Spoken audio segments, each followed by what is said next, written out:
ایک انہوں نے کہا کہ یہ ڈیجیٹل قرآن پڑھنے کی کیا شرعی حیثیت ہے؟ تو اس میں پڑھنے میں تو کوئی حرج نہیں ہے، ہاں یہ ضرور ہے کہ حالت جنابت ہو تو زبان سے قرآن پڑھنا منع ہے، اب چاہے وہ نقش کی صورت میں ہو، کاغذوں پہ لکھا ہو، یا ڈیجیٹل ٹیلی فون وغیرہ سے آپ یہ کسی طرح پڑھ رہے ہیں، وہ منع ہی ہوگا۔ اور اگر آپ کا یہ ہے کہنے کا مطلب کہ جنابت تو نہیں ہے، بے وضو آدمی ہے، وہ چھو سکتا ہے کہ نہیں ہے، تو یاد رکھیے کہ ہمارے نزدیک یہ اسکرین وغیرہ کو چھونے میں کوئی شرعی طور پہ قباحت نہیں ہے، کیونکہ اس پہ کوئی نقش ابھر نہیں آتے کہ آپ کا ہاتھ براہ راست کوئی قرآن کے اوپر لگ رہا ہو۔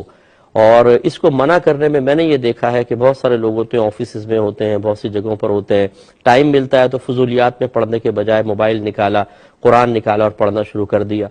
یا سمجھنا شروع کر دیا۔ تو اب اگر ان کو منع کر دیا جائے کہ پہلے وضو کریں، وضو کی جگہ نہیں ہے، گندے باتھ روم ہے، تو اس کا مطلب ہے قرآن رکھ دے اور پھر وہ فضولیات میں